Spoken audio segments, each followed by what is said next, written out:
Olá, tudo bem? Todo mundo conhece hoje a expressão inteligência emocional. Tornou-se um conceito, um tema de fácil compreensão, na medida em que nós também entendemos que a dimensão emocional do ser humano não é irracional e não é totalmente descontrolada e não é algo sobre o qual não se possa pensar.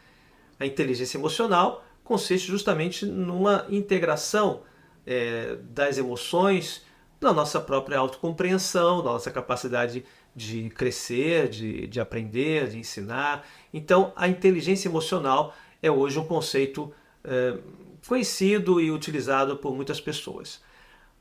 Surgiram outras inteligências, digamos assim, e uma delas é a inteligência espiritual, que consiste justamente na mesma ideia, só que agora com relação à dimensão transcendente do ser humano.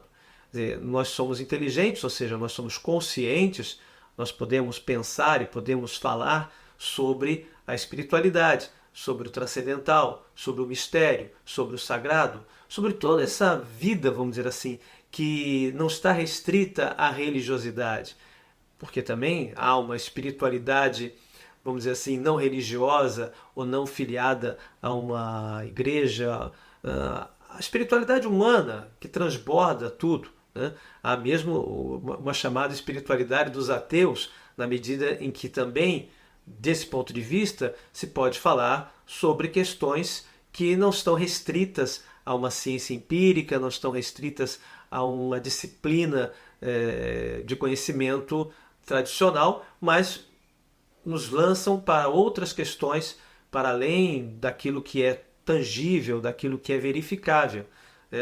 Na medida em que existem palavras como transcendência, divino, espiritualidade, portanto, conceitos ligados a essas palavras, nós podemos então também pensar sobre isso e também manifestar nossas ideias, nossas opiniões a respeito.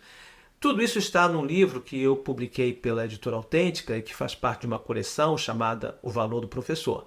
Chama-se Educação e Espiritualidade.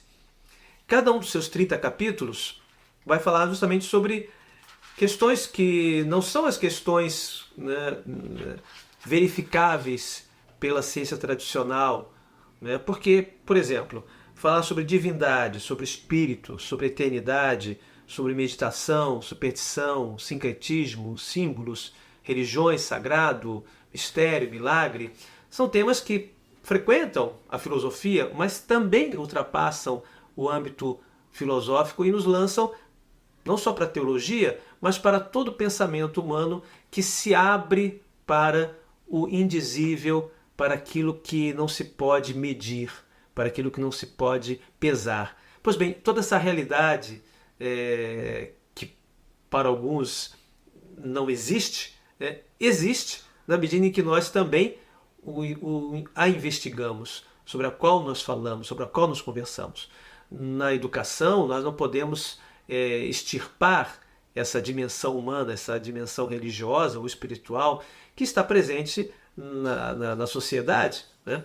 De maneira institucionalizada ou não, sempre se vai falar sobre o mistério da vida, sobre a possibilidade ou não de uma vida além da morte.